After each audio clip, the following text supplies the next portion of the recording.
Hey y'all, welcome to the Coyote Trapping School podcast. As always, I am your host, Chris Pope, and today we're continuing our series on So You Want to Be a Nuisance Trapper, right? And so this series, we're going to dive, this is actually going to be a two-part episode of an interview I did with Kyle Waltz. Now, I'll give you a little background on Kyle, and he does the same in the interview, but before we get into that, we've got to thank the sponsors. So Cots Bros Lures, definitely encourage you to please support them. Check out what they got. They got quality, top-notch baits and lures, what I used all this past trapping season, as well as they can get you set up with any trapping equipment, your trapping supplies for if you're doing spring beavers, if you're doing spring predators, if you're doing any kind of summertime work or just getting ready for next season. I'm with the I guess all this craziness going on with coronavirus and the stay-at-home orders and all that, I'm trying to take this as an opportunity to go ahead and prep my traps for next season and figure out what I need, go ahead and get an order shipped in.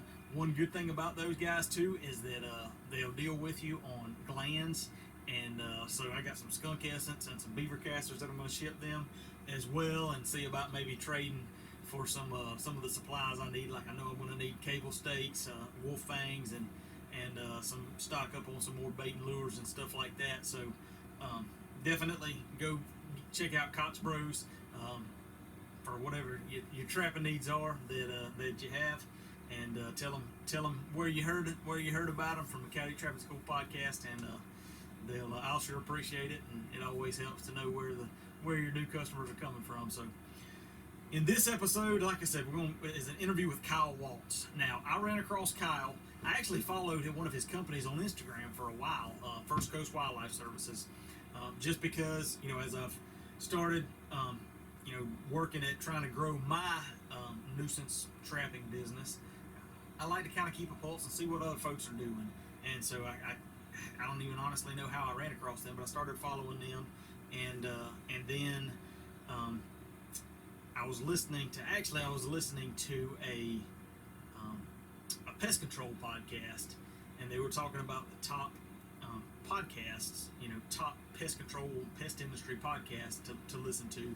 And so I was kind of scrolling through some of the podcast feeds looking for some more pest control or wildlife control podcasts, and I ran across Kyle's podcast, the Wildlife Control Podcast, and he was very few episodes into it, but man, the content that he was putting out was, exactly what I needed to hear.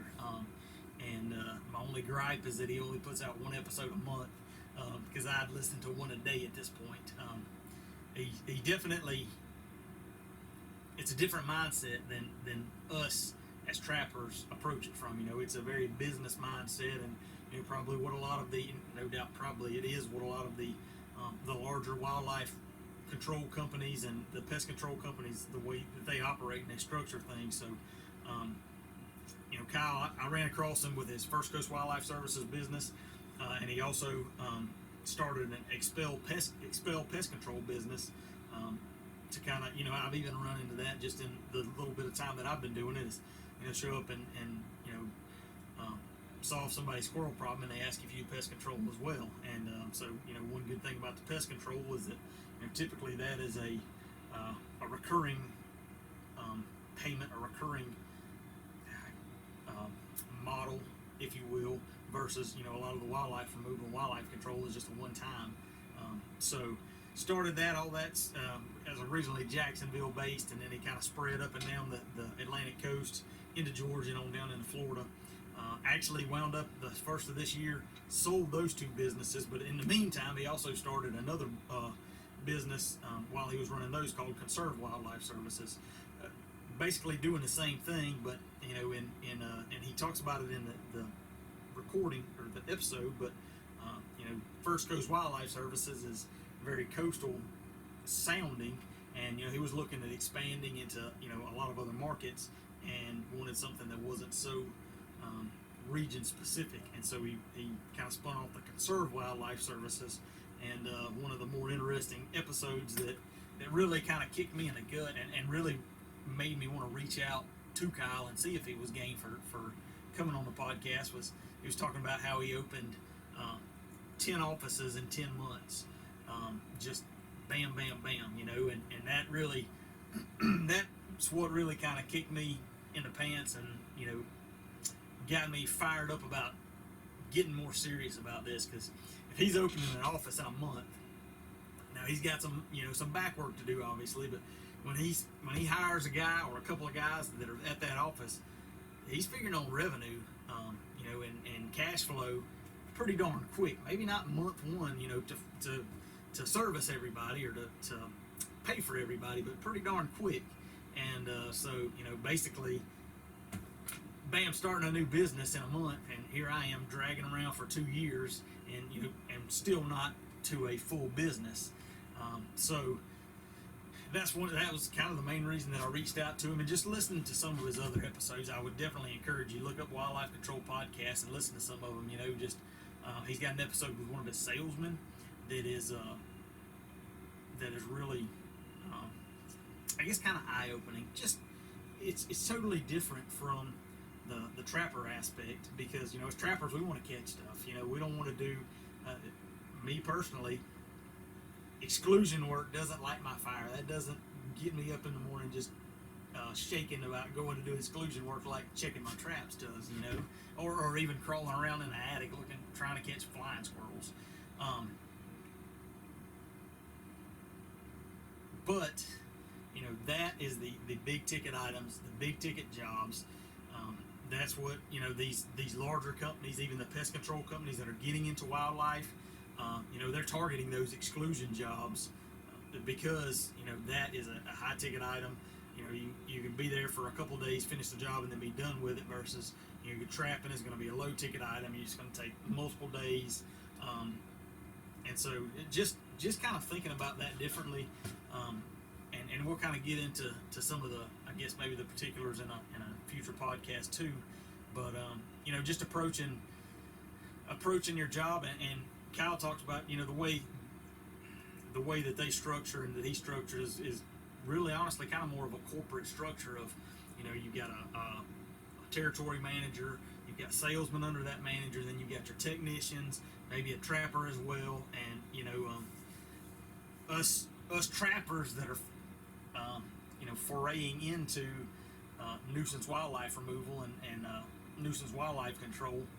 We're approaching it from a trapper, and from our perspective, me personally anyway, I'm looking for the trapping opportunities and selling the trapping opportunities more so than I was looking for the exclusion and trying to sell that, or looking for other opportunities as well. And so definitely, let me see if I can find real quick without dragging it out which episode that is with his salesman that I really, it is, I believe it's episode 4, James Lay and Kyle Waltz. And then episode 7 is revenue to employee ratios, inbound lead data and running lean, operation manuals, 1 million to 3 million in 1 year, multi-location growth preparation. Is your wildlife control business sellable? So that it's more of a business aspect, and then tactical trapping aspect that this Coyote Trapping School podcast kind of focuses on, and that's something that really, if this is what you're thinking, considering, being a business owner is way different than being a trapper, and some trappers may not really be cut out, may not be interested in being a business owner, and don't think you got to be like a Kyle Waltz, running around with your hair on fire, because he's got a lot of irons in the fire. He's looking to grow majorly, be basically a national brand, for sure, like a large regional brand. And for a lot of us, that's not so much what we're interested in. We want to run a business that can support us and our families, and maybe have a 1 or 2 folks on board that can help cover, so that it's not solely relying on us as the trappers or as the business owner to do everything. But you definitely get the impression from Kyle. I mean, he is rocking and rolling, and he's a go-getter. He's one of those guys that it doesn't matter what for me, I feel like I've got a good picture of folks that just from listening and talking to people, and there's some folks that are going to be successful regardless of what they get into. And I think Kyle's just got the drive and the determination and the work ethic that doesn't matter if he got into dishwashing or, car cleaning or whatever, he was going to be, top of the industry leader, just because of his drive and all. So sit back and listen. Again, this is a two-part episode. It's about an hour and a half total, so I figured break it up into a pair of 45-minute episodes and enjoy. And I'll link to all of Kyle's information. He's most active if you're looking it up on Instagram. It's just Kyle.Waltz, KYLE.WALTZ. If you want to follow him, and he gives his contact information as well. But it's good food for thought. Good food for thought, regardless of whether you want to grow a national brand or whether you want to grow, a 3-person small business to support you and your family. Definitely things that are worth thinking about. So with that, also, y'all forgive me, I had a couple episodes. I just realized when I published the episode this past week that one of my episodes didn't fully upload correctly, my season summary, and so I had to re-upload that to get it. So I may give the impression that I am very technically advanced and savvy, but I'm definitely not. That's why my website was down a month or so ago, because I got hacked, and I just kind of make all this stuff up as I go. I'm trying to figure it out along.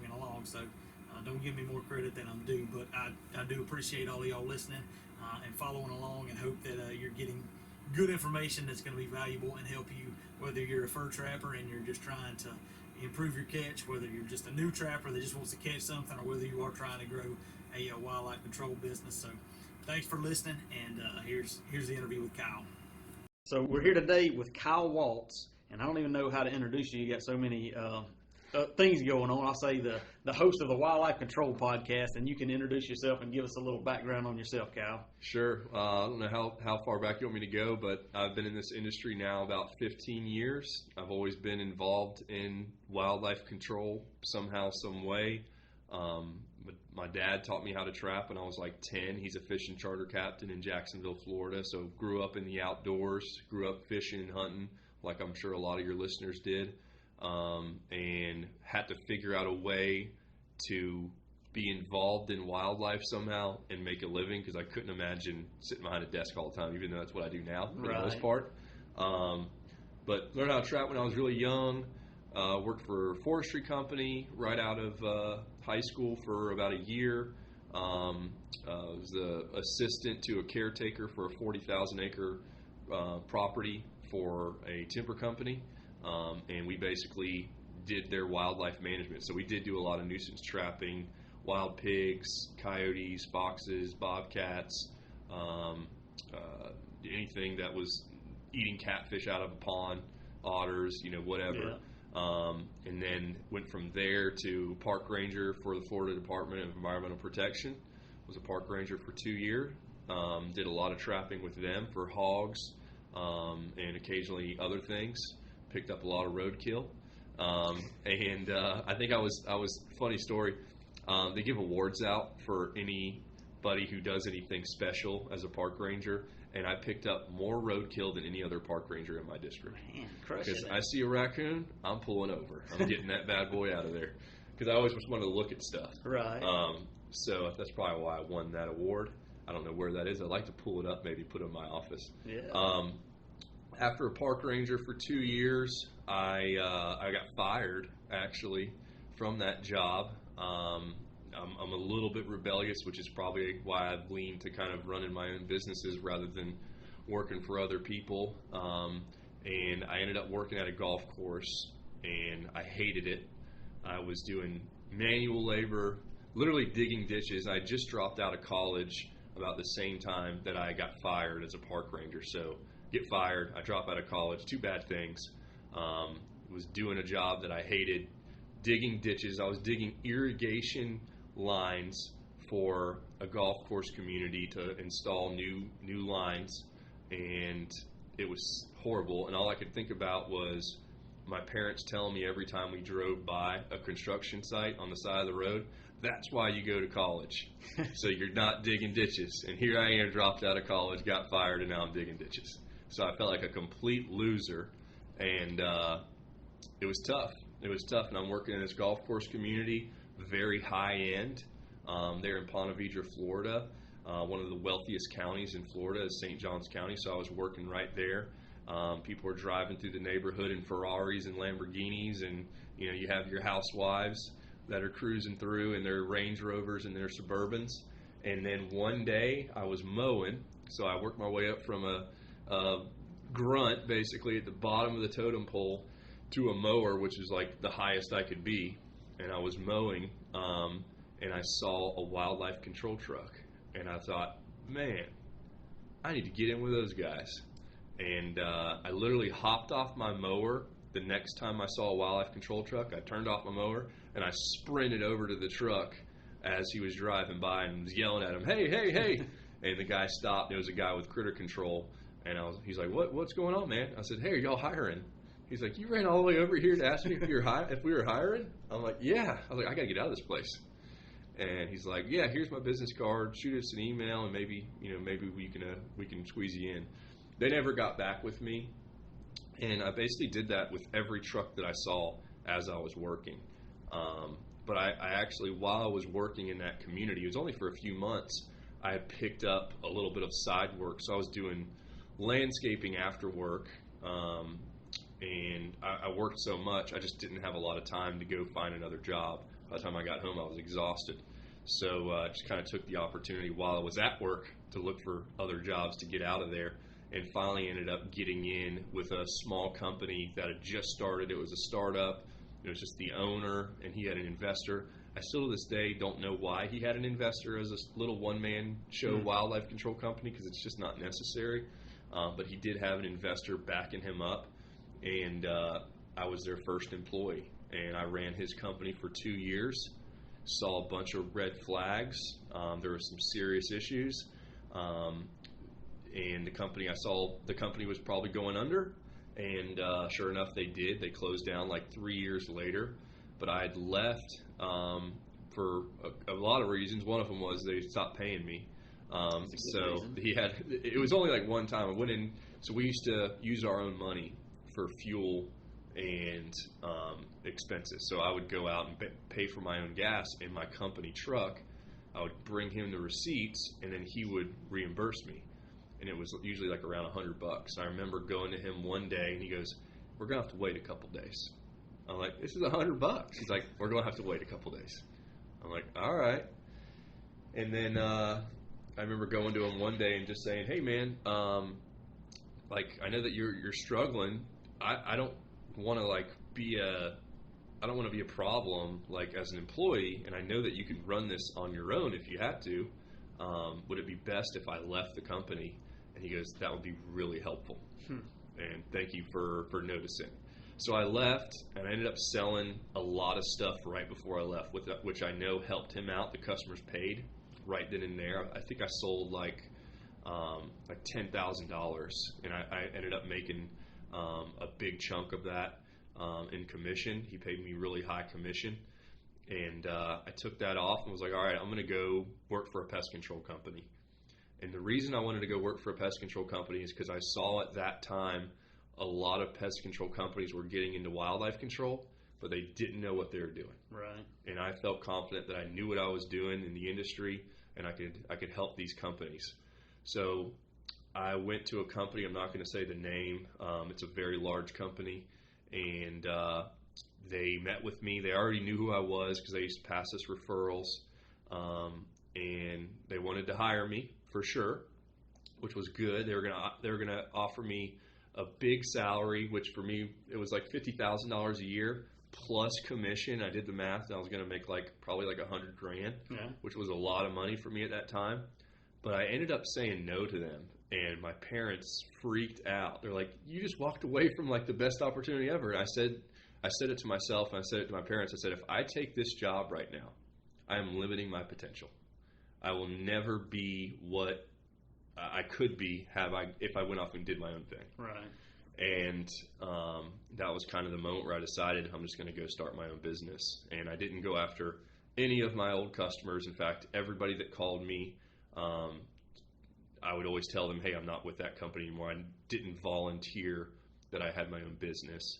I didn't have a non-compete, so I wasn't hurting anything there legally. My old boss did find out and got very upset with me, but that was the decision I made. Right. And it worked out pretty well. I started my company, and we've grown it to be a pretty decent little company.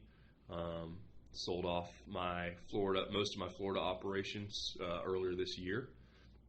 I still have 2 branches that I'm an investor in, a silent partner.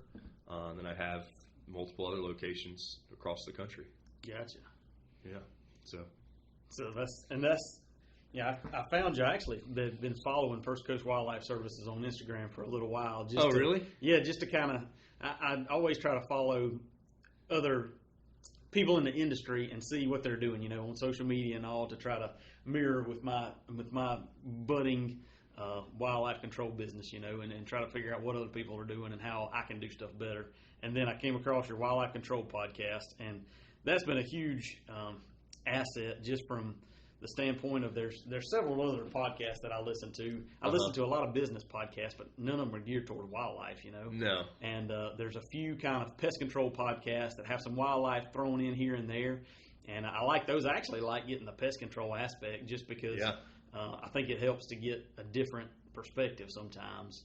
Sure. And there's people that are in the industry anyway. And then I found yours, and just the information that you're putting out about your journey and how to start and grow a business is, in my opinion, hugely valuable. I appreciate that, and that's why I was excited to get a chance to talk with you and kind of pick your brain a little bit about how somebody that's interested in the industry and in running a business can become successful to the point of where they got multiple locations or potentially even selling a business. So yeah, and that's exactly why I do it, though, because I had so many dark times during that journey. Like, when I talk about it, it sounds all glorious and great. If you're growing a business and you don't have a roadmap to follow, which I didn't, it can be really, really hard. And I don't know a lot of people. I do now, but as I was making those decisions to grow, I didn't really have anybody that had industry experience that was willing to give me information, because they felt like I was a competitor. Yep. And I've always looked at it as, look, I think we're a small industry. I think we should all help each other. And I'm okay with helping out any competitor, because I think that it's small enough to where they're going to help me in the future if they need it, if they're a good person. So I think it's going to come back to me. But I really enjoy helping people. I like teaching. I've learned that over the years, because I've trained so many people in our industry that work for our company.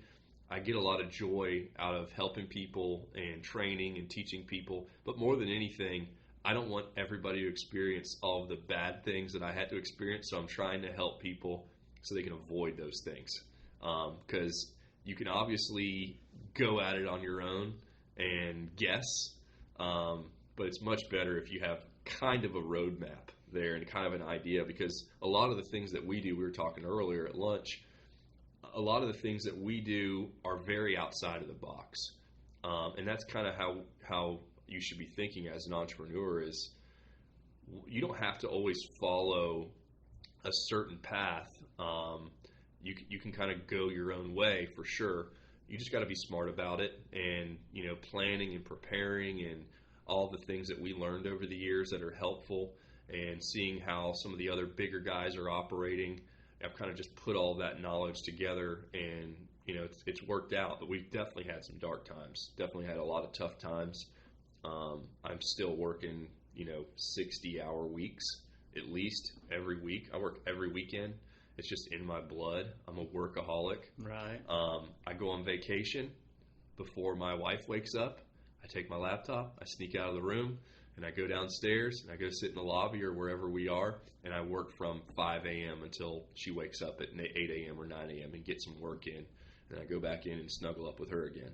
So, I think that if you have that mindset to go out there and build a business, you got to be prepared to really put in the time. Because right. I've created habits, I think, that'll last a lifetime for me. but you've got to be willing to do what most people are not willing to do, but they're able to do, Right. which is just putting in the work, Right. really. So that mindset is one thing that, as coming up, and a lot of the folks in my audience are trappers, and so when I came up in high school as a trapper, and I would go to conventions and all these other guys that I got to know really well.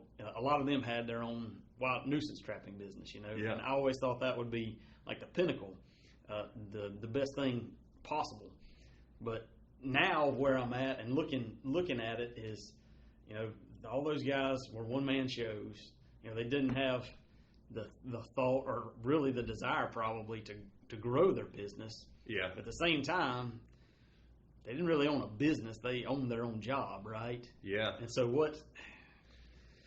How do you get out of that? Yeah. How do you get? Well, you got to want to get out of it. Sure. You got to want it. So, I mean, for me, my goals are ridiculously large. And I really don't know where that came from. I just think that I'm chasing what my full potential is. I don't know what my full potential is. But also, I realize that I've had the opportunity to meet some guys and girls that are very, very successful in different industries, not in our industry. I do know a few now. They don't open up as easily though because different industry for the same industry. And I think they're worried about giving me too much information. Sure. But I've met some people that are very, very successful. I know a guy that he has a company that does $1 billion a year, and I'm fortunate enough to be friends with him. He works 40 to 50 hours a week. Okay. He has jets. He has the ability to kind of do whatever he wants. He still works 40 to 50 hours a week. So I guess the logical way that I look at it is if I'm going to work 40 to 60 hours a week, why not make as much money as possible while I'm doing that? Like if I'm going to do it anyways, Right. why not just have the most unbelievable life ever? And a lot of people might say, well, I don't really want all of that. My motivation is land. Yeah. That's one of my biggest motivations. I love to be in the woods. When I'm out in the woods, and I try to get out there at least once every couple of weeks. But when I'm out there, I feel like I belong out there. Sure. Like, am I part Native American? Right. No, I'm not. But I feel right. It just feels right to be out there. So my motivation is I want to own a ton of land. Land it costs some money. Yeah. Okay, you got to have some money, and I need to have enough money to where I can buy the land and I can build a big house on it because I got to keep the wife happy. Yeah. That means I have to have a swimming pool. Okay. So I need these certain things. I don't need those things. Like I don't care about the size of the house or anything like that. I'd be happy just putting a camper out there. But like, why stop at that though? Why not go all the way and have a whole staff taking care of my property? We can go out there and trap coyotes together on my property, manage the property, and have an extraordinary place for me to hunt and trap and play. So that's my strategy: is build a big enough business and make enough money in the industry that I love, and I really love what I do, and then be able to have the most fun ever. Right. Because I can go and be on a hunt club and have fun, and I can go into public land and have fun, and I do both of those now. And there's something about that's like magical in my mind of having my own place, and that's kind of what I'm working towards, is having that. I'm not materialistic. I don't want a sports car. I will always drive a GMC or a Chevy truck, and that's just who I am. So it's not about the money so much. It's just about having freedom, and also knowing that there's going to come a day where I don't really want to grind like I'm grinding right now. Right. And I want to know that I did everything possible to make that as easy as possible. And I don't want to get too financial, but there's going to come a time where all of us, we can't take care of ourselves anymore. And I want the best care possible for myself. Because I've seen other people in my family that did make poor decisions when they were younger, and I've asked them straight up, like, hey, would you have gone back and changed anything? If you could, would you change anything? well, yeah, I probably would have worked harder when I was younger or whatever. So I don't want to have any regrets. I want to know that I did the best I could. So that's kind of chasing that full potential. Sure. So for those of us that are just early in this full potential journey, I mean, one of the biggest issues in growing that business is getting the business just to start with, right? Yeah. Getting customers that are willing to pay you. Sure. So short of hanging your shingle out and there's only so much you can do as one person to kind of spread your word. What are some tactical things that a new person can do? I call it Bootstrapping 101, which basically means you don't need other people's money. You don't need credit to grow a business. Eventually you will, I think. But when you're starting out and you want to grow from a one-man show to just 4 or 5 people, you need to have the mindset that you are an investor in your own business, which is a true fact. Right. And you're a business owner, you're a business executive. Even though it's just one guy, you have to have that mindset today. And you need to run your business today as if you already have 4 or 5 people working for you. And what I mean by that is when you go and look at a bigger company, they have operations manuals, they have a price sheet, they have legit contracts that an attorney has looked at and reviewed. They have all of these things set up so that the business can work without the owner. When you think about the biggest companies in our industry, so let's just talk about one company that I know a little bit about, Critter Control. Mm-hmm. The owners of Critter Control, they're not out there giving quotes. They're not getting in an attic. Okay, they have a board of directors. There's a COO, there's a CEO, and there's a chairman. I think the CEO of Rollins right now is John Wilson, who has a ton of experience in our industry. I believe that's who it is. I'm sorry if I'm wrong. This guy's not going out there in the field. I'm sure he's meeting with certain big-time clients and big-time vendors in the industry, but he is working on his business, not in it. And I actually learned that from a book called The E-Myth. Yeah. Honestly, I've never read the book. I only needed to read one sentence, and it was work on your business, not in it.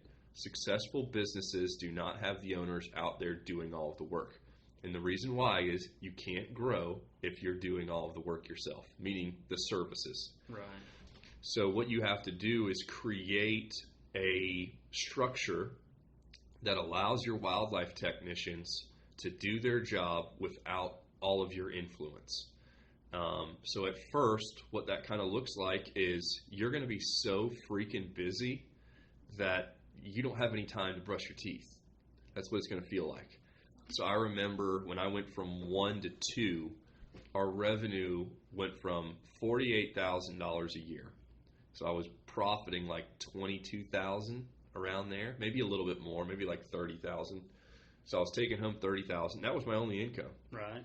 And that was in 2011. And then in 2012, we jumped up because I got a big contract with a pest control company that was subbing us out. It jumped from 48 to like 230,000 in 2012. So in the beginning of 2012, our revenue was going from $4,000 a month to like $16,000 a month. So 4, 8, 12, quadrupled. Right. Quadrupled, literally like in 1 month. So that was like the moment of my business where I was like, finally, like, although I was working more than ever, I just felt so good about it. My schedule was, I was at my first customer at the crack of daylight. Anybody that I could service before daylight, like animals I didn't pick up from the day before, I was doing that before daylight. I was getting to people's houses at 5 a.m., sneaking in their backyard really quietly, tiptoeing, picking up the trap with the coon in it, putting another trap back, setting it up very quietly, trying not to wake up the dog, don't use a flashlight. I'm sneaking. The customer's waking up like, the raccoon got out. No, sir, I came by. No, you didn't. I've been here all morning. Sir, I came by at 5 a.m. So I was willing to do whatever it took to get stuff done. And then I wasn't getting home until 8 o'clock at night. So I was grinding, and obviously I had enough profit coming in to know, okay, I need to hire somebody. Right. I am so busy. I was saying no to customers because I had too much work, which can be a thing. You can only do so much. Yeah. I was booked way up. If somebody has a snake in their house, they're not going to wait for you to come out tomorrow usually. Yeah. They want you to come out right then and there. So I was having to say no to a lot of urgent calls. Stuff that wasn't as urgent, I was still able to take that in. But once I got to that point where I was just maxed out, working 100-hour weeks for consecutive multiple weeks, I realized I need to hire somebody right away. And as soon as you can afford to hire somebody else and still pay your essential bills, whatever those are, whether that's $30,000 a year or $50,000 a year or $100,000 a year, it's much easier if it's $30,000 a year. But as soon as you can afford to hire somebody else and pay them a decent wage, you should. And once you do that, now you just bought yourself time to do something. So now what do? Okay. So you're going to handle the overflow, whatever that work that wildlife technician can't get to. You're going to book him up 40 to 60 hours a week as well. So he's slammed. You take care of whatever he can't get to. So maybe you're going to be out there giving quotes to customers. You take the easy stuff. Right. Giving quotes to customers, picking up animals in traps, stuff that is easy. You give the wildlife technician that you hire the stuff that takes a lot more effort, attic cleanups and exclusion work and the far drive to go, take care of a customer, pick up an animal or whatever, or check a trap, and you focus on the smaller things. My whole thing was I want to focus on sales and trapping, and I gave all the exclusion other stuff to a technician that I hired, who was a friend of mine, and we're still friends today. It doesn't work for me anymore. But then after I hired him, and he was maxed out, and I'm maxed out, what do? I hire somebody else. Right. And I hire somebody else. And I hire somebody else. So every time I hired somebody else, I went back to the drawing board of saying, okay, how did I get the business that I have today? And I just repeated that over and over and over again. So if it was leads from my own websites and my own efforts of marketing, whenever I bought time for myself, when you hire somebody, you're buying time for yourself. So I freed up some of my time, and then I would allot a couple hours a day to focus on the marketing of the business or whatever it was. Or if it was, property managers that were doing business with us, going and networking with property managers so I can get more property managers to send us work. And I just repeated that a lot of times. Right. Over and over and over again until we had the structure in place to where other people were repeating that for me. And I mean, it sounds so simple. And it is. It's really not that hard. It just requires a lot of work. I think I said this the other day on my podcast, but it took me more work to go from a six-figure company to a $1 million company than it did for me to go from $1 million company to a multi-million-dollar company. Right. And the reason why is when I was $1 million company, I could afford to hire people. I had enough profit to where I could hire people to do a lot of the work for me, train them how to do it, teach them how to do it, and they went out there and did it. You just have to oversee those people. Sure. So that was the big shift that was extremely helpful for us. Right. Yeah. So early on, your website was and still is a big driver for your leads. Yeah, websites, plural. Right. Yep. So that's a good point. When I worked for the company before I started my own, the little startup, he got all of his business from referrals from pest control companies. Right. And it's great to get referrals from pest control companies. And we've all heard the phrase, don't put all your eggs in one basket. He put all of his eggs in one basket, and he was 100% dependent on just pest control companies to get him business. And, it worked really well. But the problem was around 2009, 2010, a lot of pest control companies in Jacksonville, Florida, where I live now and where I was working, they started doing their own wildlife control. So when you're a wildlife control company, you're expecting to get those leads, and you have no other opportunities out there to get business. He didn't have a website. He didn't have anything anywhere else. That was it. 100% pest control companies. Worked really well for years. I think he ran his business from like 2006 to 2012. So it lasted 6 years. Didn't do a lot of ads or anything like that, or any at all. And that's what was painful for his company, is losing that. So when I started my company, I saw that because I knew what was going on. Mm-hmm. I'm talking to all the people. I'm always very involved in the industry. And I'm like, well, it's very clear here. Obviously, technology is a big thing. And I wasn't thinking about smartphones because I don't even know if there was smartphones then. I definitely didn't have an iPhone. Right. I had some cheap Metro PCS flip phone. And I just knew that I need to get on the internet.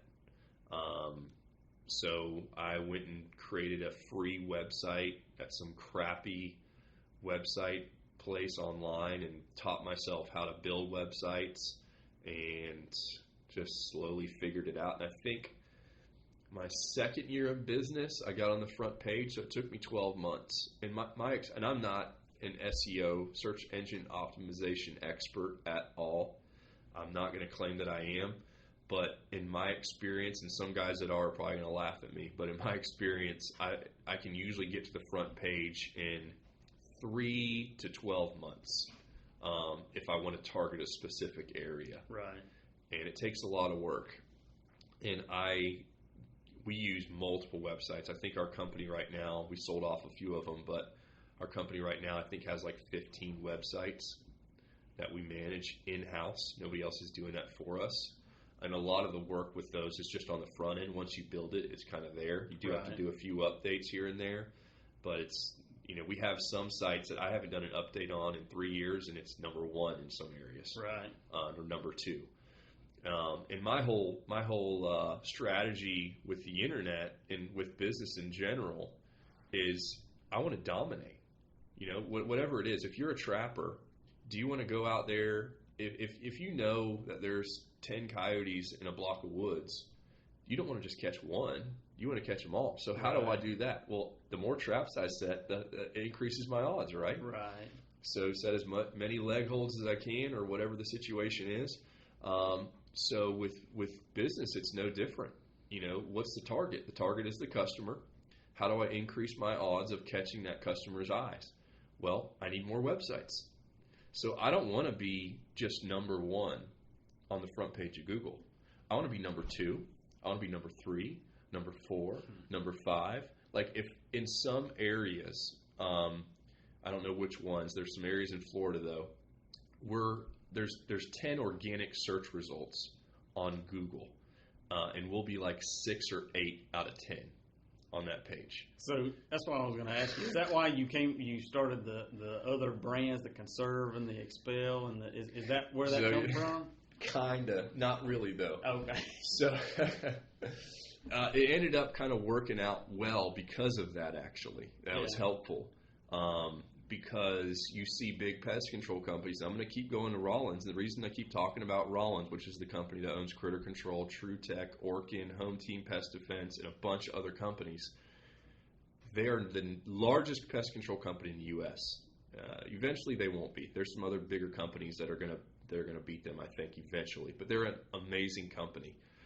They do, I think, $2 billion a year. So they make a few bucks. So I always look at what are the top guys doing? Because if I'm going to learn from anybody, I'm not going to learn from the bottom guy. Right. Why do I want to learn from? I'm not going to call up, the local one-man show and ask him for advice on how to grow my business. I'm looking at what are the big dogs doing? What is the biggest dog doing in my industry? And I want to do what they're doing. So one thing that Rollins does that I love, they do a lot of acquisitions. They're out there buying companies. When they buy a decent-sized company, I don't know what the figure would be, but when they buy a decent-sized company, for them it's probably like around $100 million worth, $100 million a year business. They don't change anything. They keep the same name. Everything stays the same. And if you go into some markets, they will have, like in Jacksonville, Florida, for example, Orkin is there, TruTech is there, Critter Control is there, Home Team Pest Defense is there, and there's probably a couple others that I can't think of right now. So if you are a customer and you hate TruTech, you're like, TruTech sucks. Right. I hate TruTech. I'm going to call somebody else. There is a very strong chance that that customer will call Critter Control or any of their other pest control companies. Right. And they have no idea. So what does that do for Rollins? It gives them a higher opportunity to keep that customer. Sure. Yeah, one of their brands lost that business, and those businesses run independently as their own entities. Sure. But then that customer goes and jumps over to one of their other companies, and guess what? Rollins still got the money. Right. Either way, they got the customer. And maybe they were able to learn from that experience of, like, hey, yeah, I don't know if they have an internal system that flags a certain person's name, and I don't know how detailed that is. Right. But that was kind of my strategy, is saying, well, maybe people won't like First Coast Wildlife Services, if we have these different brands advertising in the same areas through our own websites, maybe they'll hire us, and that happens a lot. But it didn't happen on purpose, because the reason that I created that second name, Expel, was I got my pest control license in 2014, and I didn't think that First Coast Wildlife Services was a good name for pest control, because it says Wildlife Services. Right. It kind of narrowed down what I'm going to be doing forever. So I started Expel in 2014 as just a side brand. When customers would call, it could be a First Coast Wildlife truck that showed up, could be an Expel truck that showed up. If they called both numbers, it might be the same person that answers the phone. Right. So it was just a branding thing. And then as far as Conserv goes, we started the brand Conserv as well in 2014, and I think I did that just before I did Expel, the Expel name. And the reason I did that was simply because First Coast, it sounds like a coastal company name, and I opened up a branch in Birmingham, Alabama. So because First Coast Wildlife Services is a coastal name, we decided to start a different name, and I'm big into conservation. Wildlife conservation is very, very important to me, and I wanted to create a brand around conservation, so that's why I started Conserv. So it's Conserv without the E at the end. Right. Just and we did a little logo, and I just think it looks great, and now that's going to be our biggest brand this year, actually. So that's pretty cool to see that. So what did your 10 other websites, what do those look like in conjunction to your main website? Yeah, so some of them are just completely generic, and it doesn't have any brand names on them at all. It's just wildlife control in whatever city. And that's pretty much it. It's very, very generic. It'll say on the website, actually, in most places, that it's a directory. Right. And it's only used by us. We have sold leads before to people, and we're still open to that now in certain areas. It's more profitable for us to actually put a guy there than to sell leads. So we try and focus on that if we can. But yeah, it's just a numbers game. It's saying, okay, we're going to build these multiple websites. If we use kind of a different strategy with each one of them is going to end up on the front page eventually. So and that's just a way too to utilize probably one of the things that a lot of people don't know about is Google My Business Listing. Right. So are you familiar with that? Yeah. Google My Business Listing is great.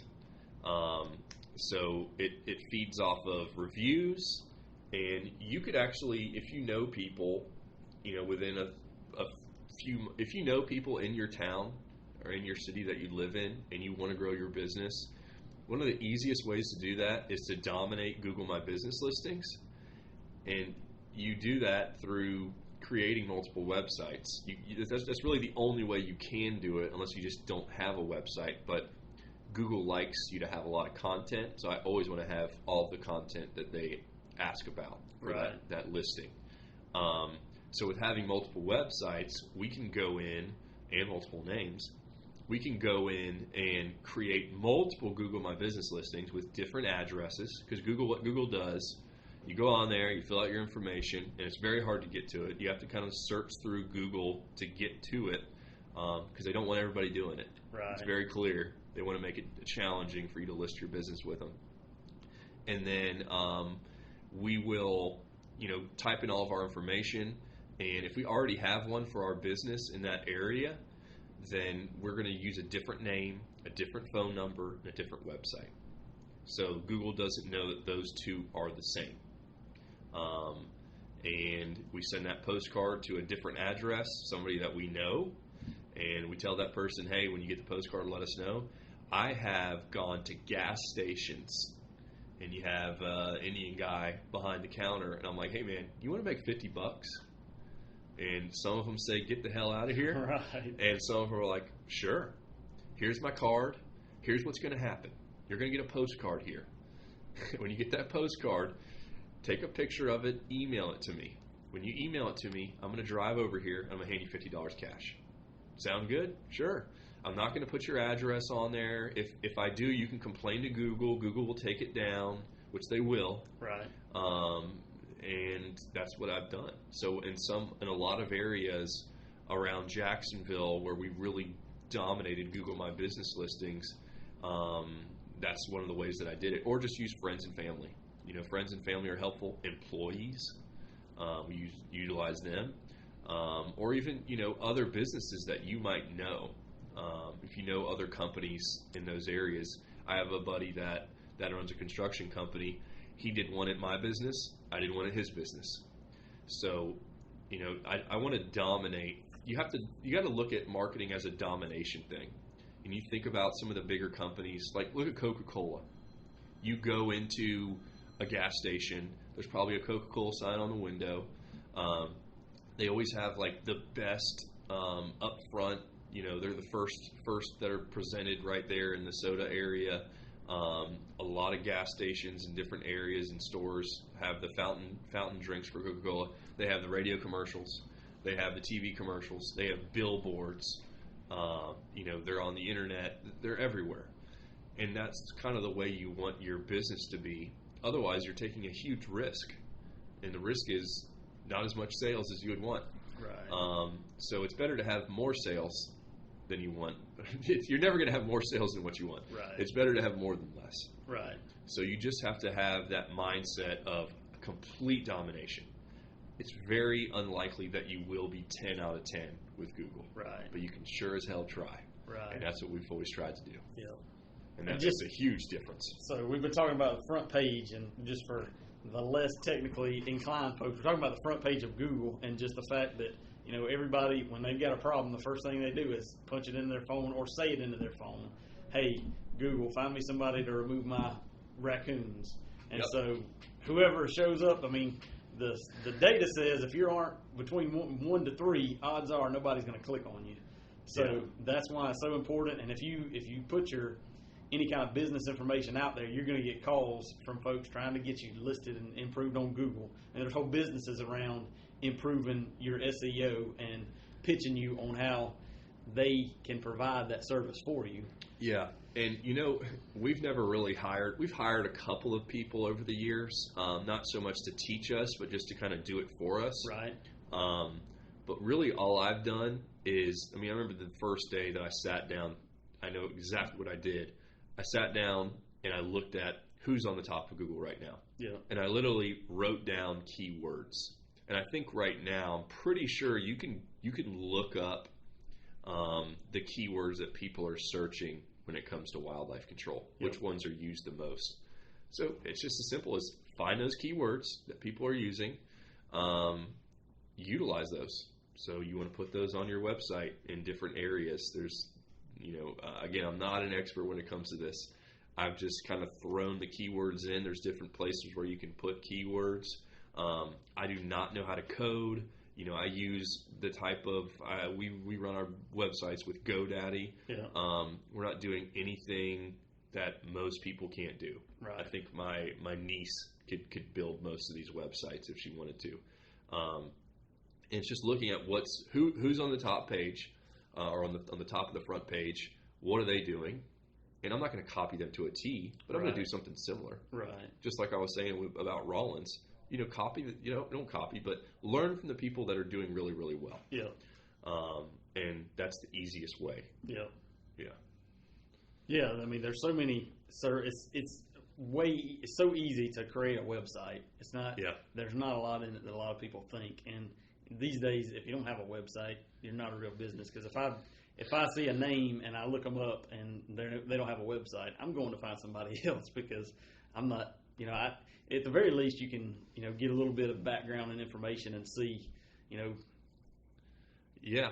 And your customers that are looking for this service, they're all going to search different things. You might want to do like a poll with your family and your friends and saying, hey, what would you search if you had squirrels in your attic? And what would you search if you had a snake in your yard? Yeah. And just write them all down. Right. Write them all down.